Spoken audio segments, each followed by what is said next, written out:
الحمد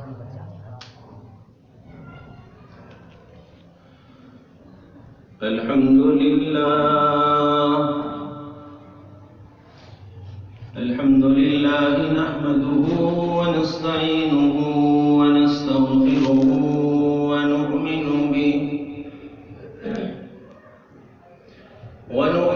به ونتوكل عليه ونعوذ بالله من شرور أنفسنا ومن سيئات أعمالنا من يهده الله فلا مضل له ومن يضلل فلا هادي له ونشهد أن لا إله إلا الله وحده لا شريك له ونشهد أن سيدنا ومولانا وأولانا محمدا عبده ورسوله وصلى الله على النبي الكريم وعلى آله وأصحابه وأزواجه وذرياته أجمعين. بارك الله لنا ولكم في القرآن العظيم ونفعنا وإياكم بالآيات والذكر الحكيم.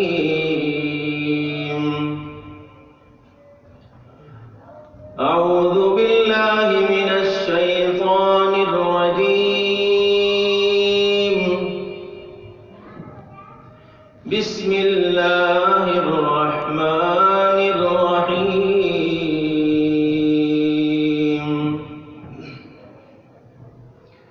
يا أيها الناس اعبدوا ربكم الذي خلقكم من نفس واحدة فقد قال الله تبارك وتعالى في مقام آخر: ظهر الفساد في البر والبحر بما كسبت أيدي الناس ليذيقهم بعض الذي عملوا لعلهم يرجعون. صدق الله العلي العظيم.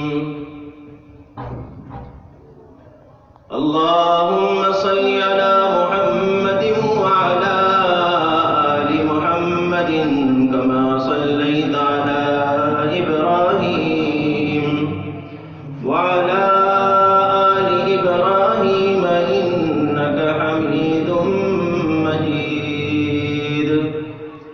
اللهم بارك على محمد وعلى آل محمد كما باركت على إبراهيم وعلى آل إبراهيم إنك حميد مجيد. خواہش سے نہیں گرتے پھل جھولی میں، خواہش سے نہیں گرتے پھل جھولی میں، وقت کی شاخ کو میرے دوستو ہلانا پڑتا ہے. کچھ نہیں ہوگا، کچھ نہیں ہوگا اندھیروں کو برا کہنے سے، کچھ نہیں ہوگا اندھیروں کو برا کہنے سے. اپنے حصے کا دیا خود جلانا ہوگا. اگر کوئی شخص کھانا نہ کھائے اور دعا پڑھے الحمدللہ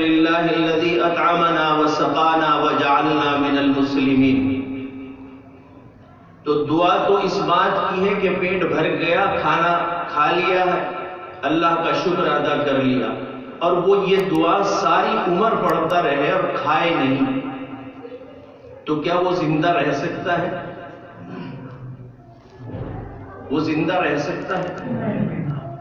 خواہشات کی دنیا سے اٹھ کر اپنے آپ کو رب کے حوالے، اپنے نفس کو جھنجھوڑ کر، اپنے رب سے رجوع کر کر، اسباب اختیار کر کر، اس سے پہلے اللہ کی خوشنودی، اللہ کا مقرب ہونا اس بات پر دلالت کرتا ہے کہ جب تک انسان وہ عمل نہیں کرتا جس کے لیے وہ پابند ہے، اس کے بعد والے اگر عمل کرتا ہے تو وہ رائیگاں ہے، بیکار ہے۔ اگر کوئی شخص یہ کہے کہ بھائی صاحب آپ بڑے پکے نمازی ہیں، تہجد گزار ہیں، تو اس بات کو کہنے سے ایسا نہیں کہ وہ اللہ کی گرفت سے بچ جائے گا۔ نماز پڑھنے والا اپنا عمل کرتا ہے، لیکن اس کو دیکھ کر خوش ہونے والا یہ نہیں کہ وہ جہنم سے بری ہو جائے گا۔ جب تک وہ اپنے حصے کا عمل نہ کر لے، جب تک وہ اللہ کی خوشنودی کو نہیں پا سکتا۔ آپ لاکھ تعریف کریں کہ قرآن بڑا اچھا ہے، قرآن کی تلاوت بڑی اچھی لگتی ہے، لیکن قرآن نہ پڑھیں، قرآن کے لیے وقت نہ نکالیں، تو ایسا نہیں ہے کہ آپ کو بھی ثواب ویسا ہی ملتا رہے گا۔ کسی سخی کے بارے میں آپ کہتے پھریں کہ فلاں سخی ہے، خوب سخاوت کرتا ہے، اس کے گھر لائن لگی رہتی ہے، اور آپ بخل پر جمے رہیں، تو ایسا نہیں ہے کہ آپ کو بھی ثواب ملتا رہے گا۔ اپنے حصے کا کام آپ کو کرنا ہوگا۔ اجر کا مستحق وہی شخص ہے جو اللہ کے احکامات کو ان کے وقت پر کرنے والا ہوتا ہے، اور وقت گزرنے کے بعد پھر ایک ایسا وقت آتا ہے کہ اللہ کے سامنے ہاتھ بھی اٹھاتا ہے، گڑ گڑاتا بھی ہے، روتا بھی ہے، لیکن اللہ کی طرف سے فیصلہ ہو چکا ہوتا ہے کہ اب اس کی بات پر دھیان نہ دیا جائے۔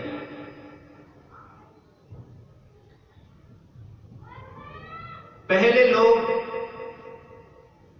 گناہ کیا کرتے تھے انفرادی طور پر، تو اللہ کا عذاب بھی آتا تھا انفرادی طور پر۔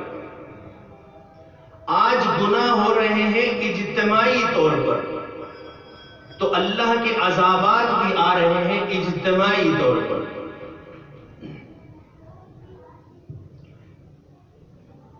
ایک نے گناہ کیا، ایک کو سزا ملی، دو نے گناہ کیا، دو کو سزا ملی۔ جب پوری کی پوری قوم ہی گناہ میں ملوث ہو جائے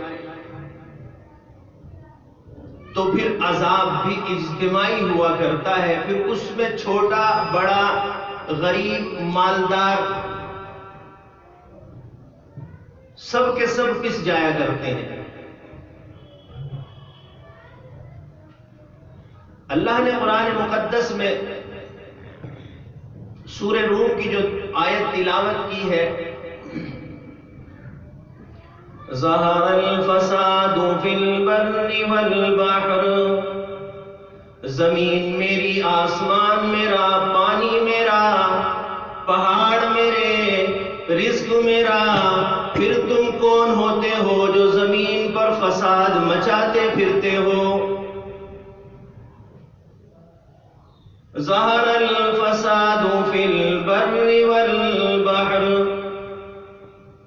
تم نہیں دیکھتے کہ ہم نے پچھلی قوموں کو جب انہوں نے میری نافرمانی کی، کس طریقے سے ہم نے اٹھا اٹھا کر پٹک دیا۔ وَكَمْ أَهْلَكْنَا قَبْلَهُمْ مِنَ الْقُرُونِ.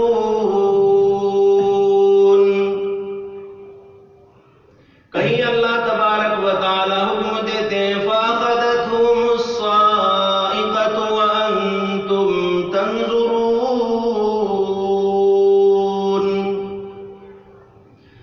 قوم عاد کو دیکھو، قوم لوط کو دیکھو، قوم سمود کو دیکھو، جنہوں نے اللہ کے پیغمبروں کا مذاق اڑایا. اللہ نے ان کو آسمانوں تک اٹھا کر پھر زمین پر پٹخ دیا. صحابہ کرام نے اما عائشہ صدیقہ کائنات میری اور آپ کی ماں سے پوچھا کہ اماں زمین پر عذاب کیوں آتا ہے، زلزلے کیوں آتے ہیں، عجیب عجیب بیماریاں کیوں آتی ہیں، کرونا وائرس جیسی بیماریاں، برس جیسی بیماریاں، جنون جیسی بیماریاں کیوں آتی ہیں؟ اماں نے فرمایا جب زمین کے اوپر زنا بڑھ جائے تو پھر ایسی بیماریوں میں اللہ عذاب بھیج کر مبتلا فرما دیتے ہیں.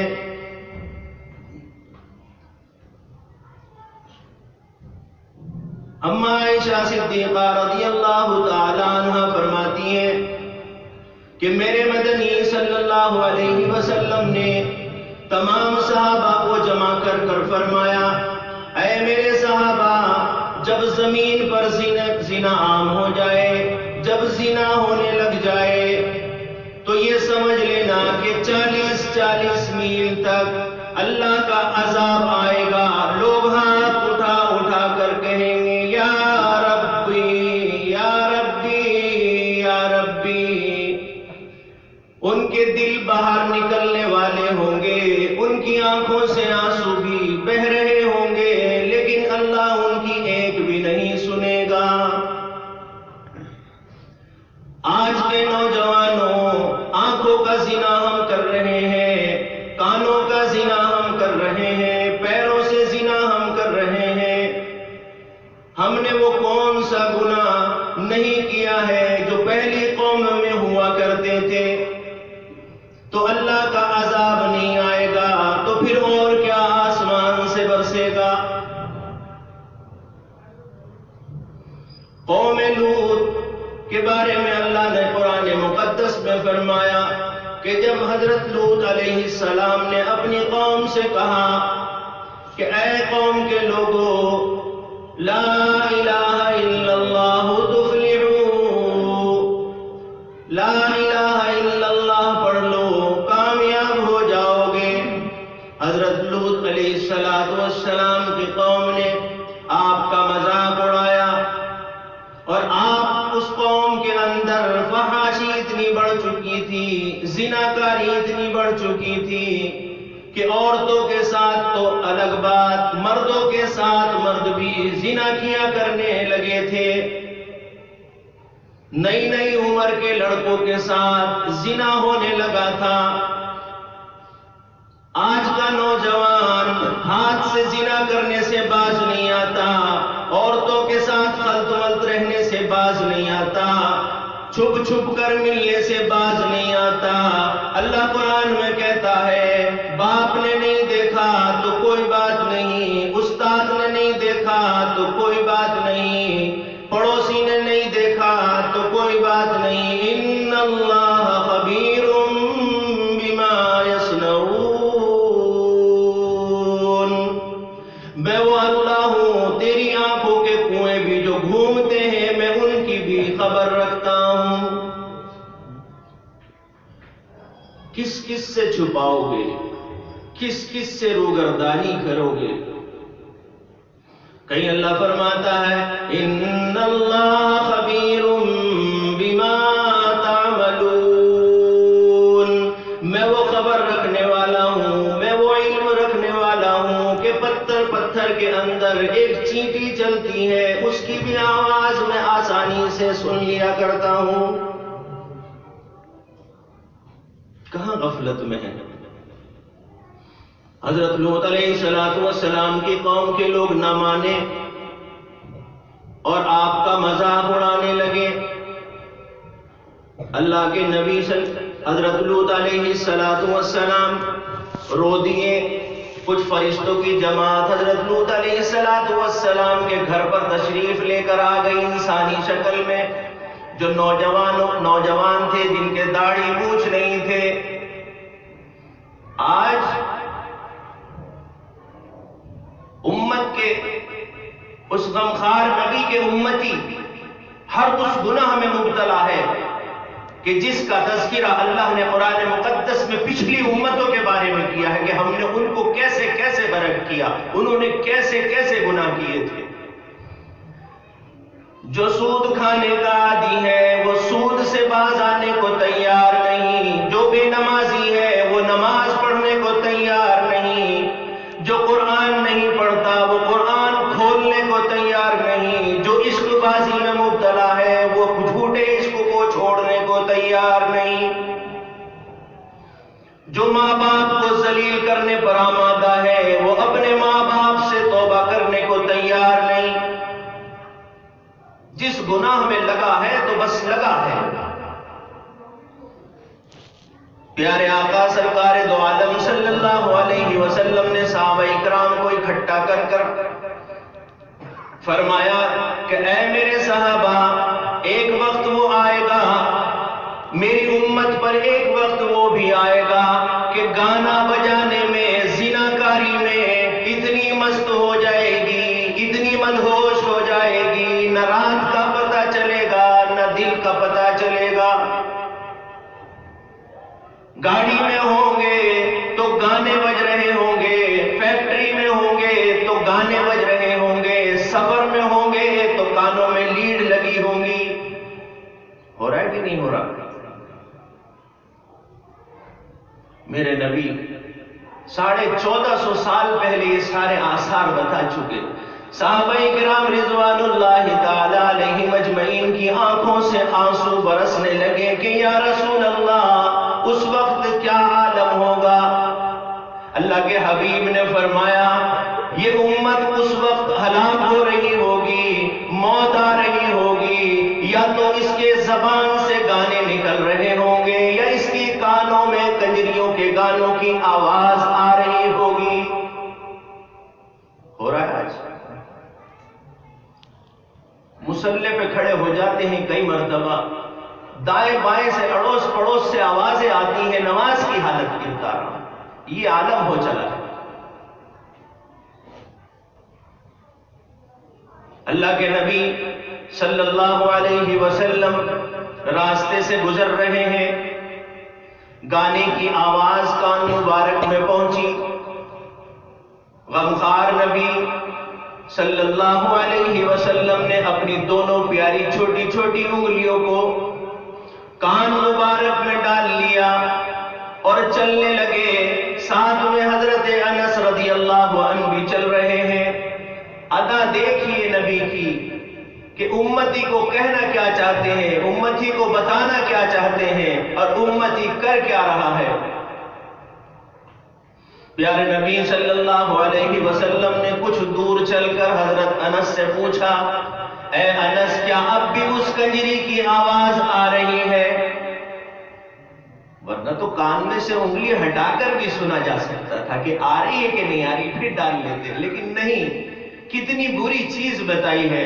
قرآن کہتا ہے وَلَا تَقْرَبُوا الزِّنَا إِنَّهُ كَانَ فَاحِشًا۔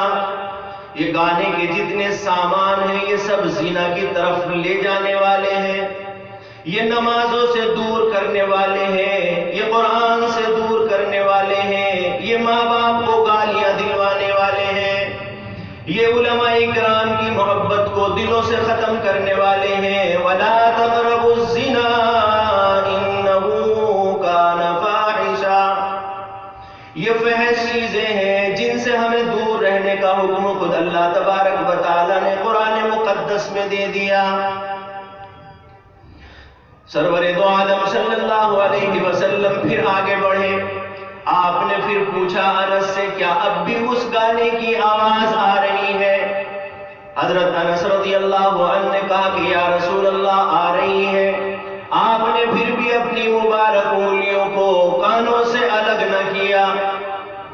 اور آج نبی کا امتی، کلمہ پڑھنے والا، بیان سننے والا، قرآن کے مزے لے لے کر جنت کی سیر کرنے والے کے کان میں لیڈ لگی ہے، رات کو نیند جب تک نہیں آتی جب تک گانا نہیں سن لیتا. وقت کہتا ہے پاس نہیں ہوتا. کیسے پاس ہوگا وقت؟ وقت پاس کرنے کے لیے گانا سن رہا ہے. بھائی غلط تو نہیں کہہ رہا ہوں، ذرا بتا دیجیے گا. اللہ کے نبی صلی اللہ علیہ وسلم نے پھر کچھ دور چل کر حضرت انس رضی اللہ عنہ سے پوچھا کہ اے میرے پیارے ساتھی، اب بتا کہ اب بھی آواز آتی ہے؟ حضرت انس رضی اللہ عنہ نے گردن ہلائی کہ یا رسول اللہ اب آواز آنی بند ہو گئی. اللہ کے حبیب نے اپنی مبارک انگلیوں کو کانوں سے نکالا اور فرمایا کہ میری امت ہلاک ہو جائے گی اگر اس نے اس گانے بجانے کے آلات کو اپنے گھروں میں رکھنا شروع کر دیا. آج بتائیے کون اس سے بچا ہوا ہے؟ آج تو ٹی وی لانا، گانے بجانا فخر سمجھا جاتا ہے کہ میرے گھر میں اس سے تیز بجے گا، اس کے گھر میں اس سے تیز بجے گا. یہ فخریہ بات ہے. اگر کوئی منع کرتا ہے تو کہتا ہے کہ تجھے اس سے کیا مطلب ہے؟ تو اپنے گھر میں خوش رہے، میں اپنے گھر میں خوش رہوں گا. تو زیادہ اللہ والا ہے. قوم لوط کے لوگ حضرت لوط علیہ السلام کے گھر پر آ گئے.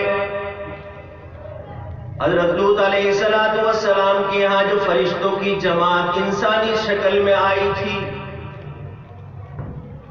حضرت لوط علیہ السلام سے کہنے لگے کہ ان لڑکوں کو باہر نکالو. حضرت لوط علیہ السلام نے کہا کہ اے میری قوم کے لوگوں، ایسا ظلم نہ کرو، یہ تو میرے گھر میں مہمان آئے ہیں. حضرت لوط علیہ السلام کو بھی نہیں پتا تھا کہ یہ فرشتوں کی جماعت میرے گھر آئی ہے. اللہ کا قرآن کہتا ہے فَأَرْسَلْنَا عَلَيْهِمُ الطُّوفَانَ وَالْجَرَادَ وَالْقُمَّلَ وَالضَّفَادِعَ وَالدَّمَ آيَاتٍ مُفَصَّلَاتٍ. اللہ کا پیغمبر ان کی حرکتوں کو دیکھ کر رونے لگا. قَالَ فَمَا خَطْبُكُمْ أَيُّهَا الْمُرْسَلُونَ. اے میری قوم کے لوگوں، میں تمہیں منع کر رہا ہوں ورنہ اللہ کے عذاب کو بھگتنے کے لیے تیار رہنا. لیکن قوم جب سرگردانی میں آ جاتی ہے، ہٹ پر اڑتے ہیں، تو پھر وہ مانا نہیں کرتے، پھر ان کو صرف اللہ کا عذاب ہی مزہ چکھاتا ہے. وہ کسی بھی شکل میں آ سکتا ہے. اللہ کا عذاب، اللہ کی پکڑ کسی بھی شکل میں آ سکتی ہے. انہوں نے اتنی زیادتی کی کہ حضرت لوط علیہ السلام کے گھر کو توڑنا شروع کر دیا، دروازوں کو توڑنا شروع کر دیا. اللہ کا پیغمبر رونے لگا. فرشتوں نے پوچھا کہ اے رسول، اے پیغمبر، کیوں روتے ہو؟ لِنُرْسِلَ عَلَيْهِمْ حِجَارَةً مِّن طِينٍ. کہ اللہ کے نبی آپ پیچھے ہٹ جاؤ، اب ہم ان کو مزہ چکھاتے ہیں، آپ اس بستی سے جلدی سے نکل جاؤ، اللہ اب ان کے اوپر پتھروں کی بارش کرنے والا ہے.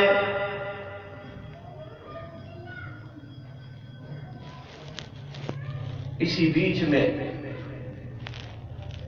کچھ لوگ دیکھیں گے کیسا عذاب ہوتا ہے، مزہ لیں گے عذاب کا، دیکھیں گے عذاب کس طریقے سے آتا ہے.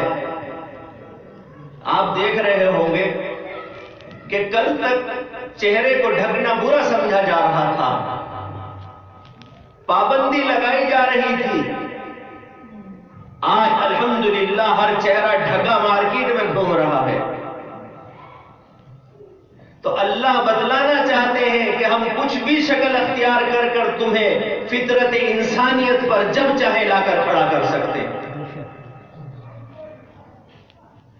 جب چاہیں، جس طریقے سے چاہیں، اور تم اس زمین سے بھاگ کر جا کہاں سکتے ہو؟ اللہ کا پیغمبر رونے لگا۔ اللہ کے پیغمبر نے کہا، اے میری قوم کے لوگوں، اگر میرے پاس لاٹھی ہوتی، میرے پاس طاقت ہوتی، میں تمہیں مارتا اور اللہ کی طرف لانے کے لیے ہر کوشش کر لیتا، کیونکہ پیغمبر مشفق ہوتا ہے، رحیم ہوتا ہے، اپنی امت کا خیر خواہ ہوتا ہے، وہ کبھی نہیں چاہتا کہ اللہ کا عذاب آئے اور میری امت ختم ہو جائے، کبھی نہیں چاہتا۔ لیکن اللہ کے فرشتوں نے کہا کہ حضرت لوط علیہ السلام سے کہ آپ اس بستی سے جلدی نکل جاؤ، اور اس کے بعد پھر دیکھنا ہم ان کو کس طریقے سے مزہ چکھاتے ہیں۔ حضرت لوط علیہ السلام بستی سے باہر نکل گئے۔ اللہ نے جب اپنا عذاب بھیجا، اللہ نے ایسا عذاب بھیجا کہ نوک والے پتھر، لال کلر کے پتھر جب آسمان سے برسے تو ان کے اوپر ان گناہگاروں کے نام بھی لکھے ہوئے تھے کہ فلاں زنا کرنے کے عوض مارا جا رہا ہے، فلانا ہاتھ سے بدکاری کرنے کی وجہ سے مارا جا رہا ہے، فلانا شراب پینے کی وجہ سے مارا جا رہا ہے۔ غرض یہ کہ پوری قوم کو اللہ نے جتنے بھی اس طریقے کے لوگ تھے جو اللہ کے ساتھ شرک کرنے والے تھے، بدعت کرنے والے تھے، اللہ کے پیغمبر کی بات نہ ماننے والے تھے، اللہ نے سب کو فنا کر دیا۔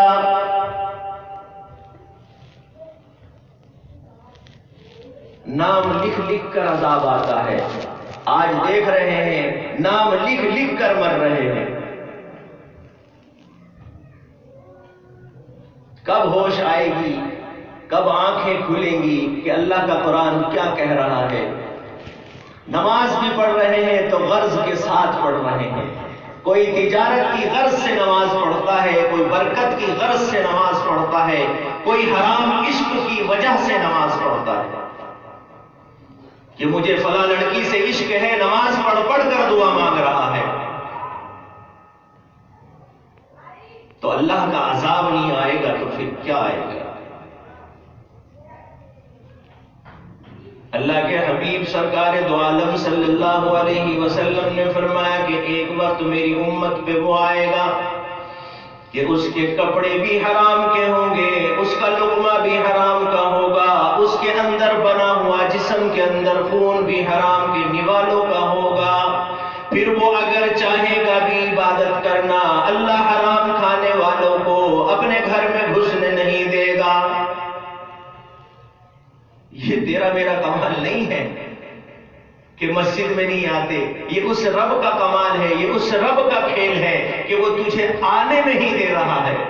اے غافل انسان، سوچ اپنے آپ کے بارے میں، سوچ، اللہ سے رجوع کر، اللہ سے ناتا جوڑ، اللہ سے کہہ، اے اللہ میری پچھلی زندگی خراب ہو گئی ہے، اے اللہ میرا خون خراب ہو گیا ہے، میری بوٹی بوٹی اور میری نس نس حرام کے لقمے سے بن گئی ہے، اے اللہ پچھلے گناہوں کو معاف کر دے اور مجھے اس مسجد میں آنے کی توفیق عطا فرما دے، اے اللہ مجھے سجدوں کی توفیق عطا فرما دے۔ یہ تیرا کمال نہیں ہے، یہ اس رب کا کمال ہے۔ پڑھنے والے بھی یہ نہ سوچیں کہ وہی ان کا کمال ہے، اس کی شکر گزاری کریں کہ اے اللہ تو نے اس قابل بنا دیا کہ یہ جبین مزاروں پہ نہیں جھکتی، پتھروں پہ نہیں جھک رہی ہے، پیڑ پودوں پہ نہیں جھک رہی ہے، سورج کے آگے نہیں جھک رہی ہے۔ اے اللہ تیرا لاکھ لاکھ شکر ہے، احسان ہے کہ یہ جبین تیرے سامنے جھک رہی ہے۔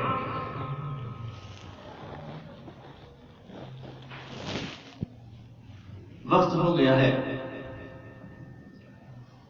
اس ہفتے اللہ تبارک و تعالی سے دعا کریں کہ اللہ ہم سب کو سجدوں کی توفیق عطا فرمائے۔ دعا کرنے سچی توبہ کر کر اٹھتے ہیں کہ آج کے بعد نماز نہیں چھوڑیں گے. 2 نمازوں کے بعد ابلیس ایسا ڈنڈا کرتا ہے پیچھے سے، کہنے لگا تجھے کیا ملے گا نماز پڑھ کے؟ عصر پڑھ لی، مغرب پڑھ لی، بہت ہے، بس جمعہ قبول ہو گیا. اب تو کیا کرے گا مسجد میں جا کے؟ تیرے پاس دولت کی کمی ہے؟ تیرے پاس کیا طاقت کی کمی ہے؟ تیرے پاس کیا نوکر چاکروں کی کمی ہے؟ تیرے پاس بیوی بچے نہیں؟ کر لیو کرنے میں زمین کے نیچے چلے گئے. کرنے میں زمین کے نیچے چلے گئے، توفیق نہیں ہوئی. تو میں کہنا یہ چاہ رہا تھا کہ ابھی 2-3 روز پہلے عشاء کی نماز کے بعد ایک سیرت کے عنوان سے مجلس رکھی گئی تھی، اور انشاءاللہ وہ طے ہوا ہے، ساتھیوں نے طے کیا ہے کہ یہ مجلس اسی طریقے سے ہر مہینے ایک مرتبہ، ایک بار آخری جو سنیچر ہوا کرے گا مہینے کا، اس میں عشاء کی نماز کے بعد اکٹھے ہوا کریں گے. جو صاحب اس میں شریک ہونا چاہتے ہیں تو وہ اپنا نوٹ کر لیں، یاد کر لیں، یاد رکھیں، اپنے ملنے جلنے والوں کو بھی لے کر آئیں. اور جن کو دیر ہونے کا خطرہ ہو رات کو، اگر وہ مسجد میں سونا چاہتے ہیں تو یہاں بھی سو جائیں گے. تو آنے والا سنیچر 28 تاریخ کا ہوگا. تو اب یاد رکھیں، میں انشاءاللہ پھر اگلے ہفتے بھی بتانے کی کوشش کروں گا. تو خیر اجازت دے دیجیے. وآخر دعوانا ان الحمدللہ رب العالمین.